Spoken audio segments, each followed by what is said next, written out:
Hallo und herzlich willkommen. In diesem Video zeige ich wichtige Tipps und Tricks, wie man ein erfolgreicher und mächtiger Herrscher in Knights of Honor wird. Tipp 1. Mutet euch am Anfang nicht zu viel zu. Eine gute Ausgangsposition sind Irland und Großbritannien im frühen oder späten Mittelalter.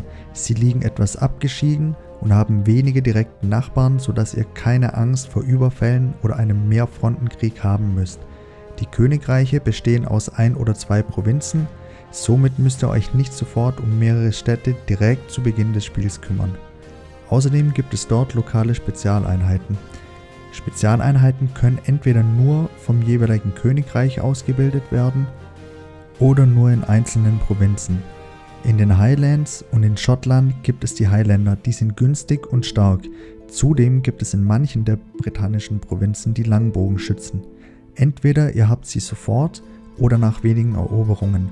Sie haben die größte Reichweite aller Einheiten, was ein erheblicher Vorteil ist, und sind ebenfalls günstig und einfach auszubilden. Mein Tipp 1 ist also, startet in Irland oder Großbritannien. Tipp 2. Marschälle. Schaut, dass ihr zu Beginn euren Marschall direkt mit Einheiten bestückt. Überlegt, schnell einen zweiten Marschall zu rekrutieren. Königreiche ohne Armeen sind schwach und leichte Beute. Oder wen würdet ihr angreifen? Ein Reich mit nur einer mickrigen Armee oder eines mit mehreren Armeen? Klar, oder? Wichtig ist dabei zudem, mit 2 Marschällen gelingen Eroberungen besser. Das hat mehrere Gründe. Kommt eine zweite Armee zur Verstärkung, verleiht das einen wichtigen Moralboost. Außerdem kann eure Armee dann von 2 Seiten angreifen und in der Regel hat eine feindliche Stadt meist nur einen Marschall hinter der Mauer. Marschall plus Mauer plus Stadtwachen gegen einen Marschall von euch schwierig. Deshalb am besten immer 2 Marschälle für Stadtangriffe oder Belagerungen nutzen. Ach ja, Mauern, das bringt mich zu Tipp 3. Tipp 3, Leitern. Ohne über eine Stadtmauer zu kommen oder das Stadttor einzurammen, werdet ihr nur belagern können. Das dauert lange, nervt und senkt die Moral eurer Armee. Da Rammböcke nicht so einfach zu bekommen sind, reichen Leitern völlig aus. Wenn eine Stadt noch keine Stadtmauer hat, was ihr auf der Karte sehen könnt, braucht ihr diesen Tipp nicht weiter zu berücksichtigen. Ansonsten solltet ihr aber unbedingt Leitern mit dabei haben, um die Stadtmauern stürmen zu können. Und sprachen wir schon über Moral? Tipp 4, Moral. Behaltet immer die Moral eurer Armeen im Blick. Sinkt diese zu weit ab, fliehen eure Soldaten vom Schlachtfeld und eine vermeintliche Überlegenheit löst sich im Winde auf. Ärgerlich zudem, desertierte Soldaten kommen nach einer Schlacht nicht zu euch zurück und ihr habt sie völlig wirkungslos ausgebildet.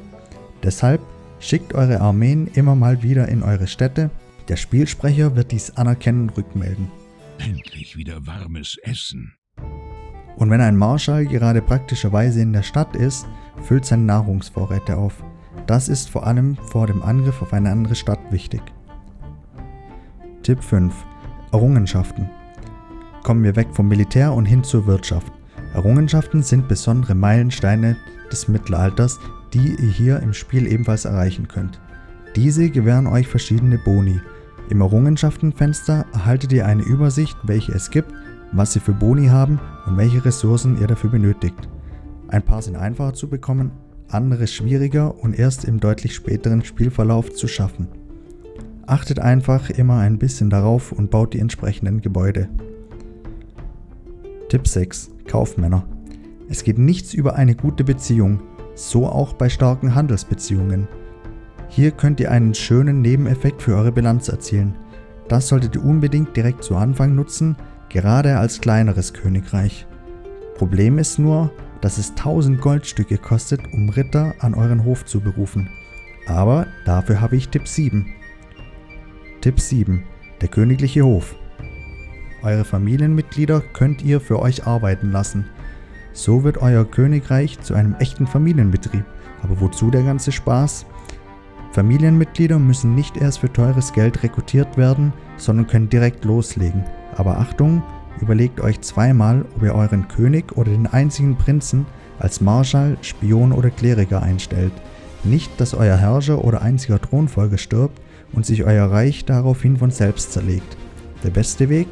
Die Herren der Familie arbeiten als Kaufmänner. Tipp 8. Kleriker. Ihr habt eine wunderschöne neue Provinz erobert und in euer Königreich einverleibt, aber die Bevölkerung will noch nicht so richtig. Rebellionen und Plünderungen drohen. Dem könnt ihr entgegenwirken, indem ihr einen Kleriker zum Statthalter ernennt und ihn die Bevölkerung eingliedern lässt.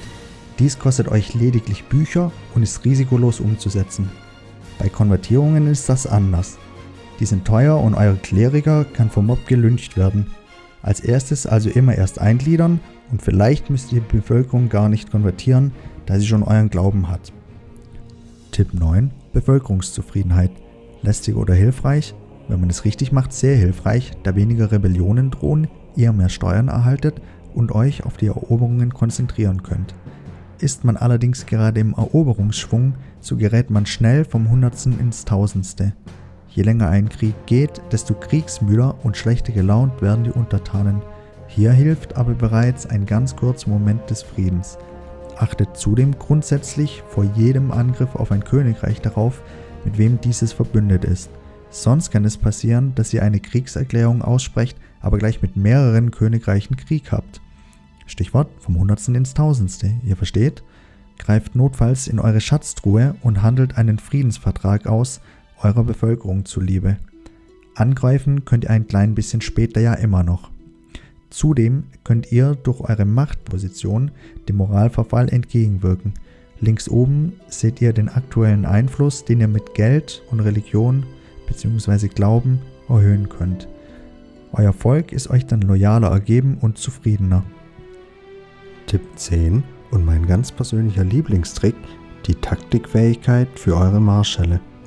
Diese Fähigkeit ist fast immer die erste, die ich ausbilde, weil sie unglaublich wertvoll ist und mir immer und immer wieder viel Spaß und eine gewisse Schadenfreude bereitet, egal ob zu Beginn des Spiels oder später im Late Game. Diese Fähigkeit gibt zwar ein paar Verteidigungsvorteile, je nach Geländebeschaffenheit und ob sich die Armee an einem Fluss befindet, was ja ganz nett ist. Worum es hier aber eigentlich geht, ist die Fähigkeit, dass euer Marschall mit seiner Armee ein befestigtes Lager aufschlagen kann. Dadurch gibt es plus 50% Verteidigungsbonus, was eine ganze Menge ist, und auf den weiteren Stufen gibt es noch mehr. Auch wenn es in Schlachten zunächst ausgeglichen oder leicht unterlegen heißt, so ändert sich das meist ganz dramatisch, wenn die feindliche Armee direkt vor den Palisaden steht und dann erstmal Bauklötze staunt. Ohne Leitern und Co., ihr erinnert euch an Tipp 3, sehen die dann ganz schön alt aus. Sehr zum Vorteil eurer Armee. Das ist aber noch nicht mal alles, denn es kommt noch besser. Um diese Fähigkeit so richtig fies zu machen, beschießt eure Armee alle Feinde und Rebellen in Reichweite mit Pfeilen. Das muss nicht zwangsläufig schlachtentscheidend sein, kann jedoch die Moral des Feindes bei länger anhaltendem Beschuss merkbar beeinträchtigen und dezimiert die Reihen eurer Feinde. Vor allem eine kampierende Armee wird ein leichtes und für euch verlustloses Ziel, wenn die KI nicht zum Angriff oder zur Flucht übergeht oder selbst ein befestigtes Lager aufschlägt. Diese Fähigkeit oder die Plünderungsbeute nutze ich zum Anfang in nahezu allen Fällen. Sie verleiht einen unglaublichen Vorteil in Schlachten auf offenem Feld und eine ganze große Packung Spaß noch dazu. Dies ist ein schöner Griff in die Trickkiste von Knights of Honor und lässt jeden Anfänger des Spiels sofort wie einen Profi wirken. Oh, und ein weiterer Tipp am Rande: Nervt euch das Intro, das ihr nicht überspringen könnt und euch bei jedem Spielstart regelrecht anbrüllt? Dafür könnt ihr entweder Anleitungen und Patches im Internet recherchieren oder ihr macht es einfacher. Man muss ein paar Sekunden warten, kann die Sequenzen dann aber mit Steuerung und Linksklick ganz einfach überspringen. Mich würde nun interessieren, was sind eure Tricks? Welche Kniffe habt ihr entdeckt, mit denen ihr euren Königreichen zu mehr Macht und Einfluss verhelft? Schreibt es mir in die Kommentare. Ansonsten lasst mir doch gerne einen Daumen nach oben und ein Abo da, damit ihr keine News und Inhalte zum bald erscheinenden Knights of Honor 2 Sovereign verpasst und vielleicht noch das ein oder andere Video zum Original Knights of Honor. Damit unterstützt ihr mich sehr und ich freue mich, euch im nächsten Video wiederzusehen.